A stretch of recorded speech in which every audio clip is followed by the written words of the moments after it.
Well, we can go to Ray Addison, who joins us from the Court of Appeal now. Good morning to you, Ray. All eyes on what the decision will be where you are later on. Yeah, absolutely. There's two hearings taking place today here at the Royal Courts of Justice at the Planning Court. Now, of course, we've been hearing some of the details there. The first is RAF Scampton in Lincolnshire. Now, that, of course, was formerly home to the 617 Squadron, and famously the dam busters in the Second World War.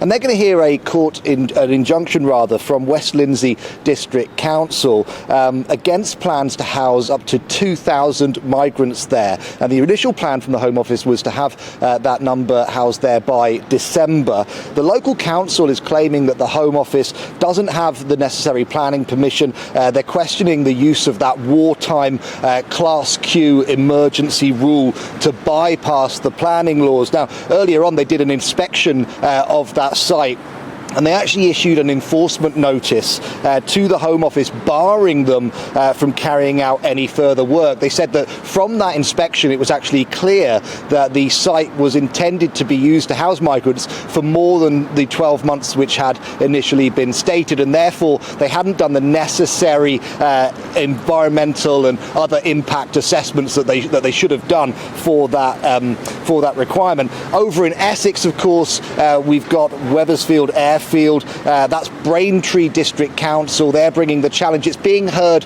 in the same court by the same judge. They're planning to house 1,700, and they've been quite specific, single adult male asylum seekers at that site. Even the Foreign Secretary, James Cleverly, has said the site is not suitable. It's too remote. And again, they're saying that the use of that Class Q wartime planning emergency ruling is just it's actually not an emergency, they're saying, and so that's not appropriate. We knew that as of September 1st there was 94 asylum seekers housed there. We're unsure at the moment of the exact numbers, but we do know that the site has been fitted out, or is in the process of being fitted out. There's going to be a GP surgery, obviously accommodation, dining hall, multi-faith centre, and that when the migrants go there, they will receive a welcome pack and go through orientation. So two cases being heard here today at the Royal Courts. Thank you very much indeed. I want to go back to Will Hollis, who's at RAF Scampton there, because well, we're just eager to know. We saw the two ladies and their worries and their fears and their protests at what's going on.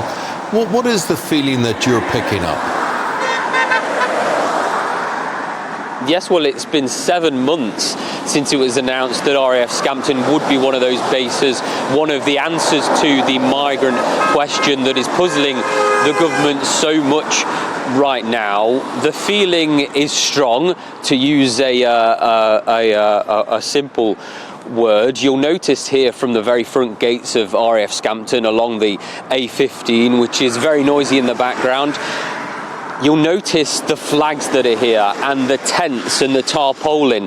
That's because people have set up here because they want their protest to be around the clock, 24 hours, and this has been growing over the last 7 months. There are actually a number of encampments along the A15 at different gates, and just as Ray Addison was saying, there was a stop notice, an enforcement notice from the local council, which was to essentially stop the Home Office from working, and that's what some of these camps are doing. They're monitoring the Home Office work. So just because of that reaction to the Home Office carrying on the work shows how seriously people are taking this, because they think that it's not just West Lindsey District Council's responsibility to try and fight this. The local people of Scampton Camp, which is the former married living quarters, they're taking this incredibly seriously as well. So much so that it's pretty cold right now, below -10 degrees, that people are choosing to sleep outside in tents as if it was some sort of a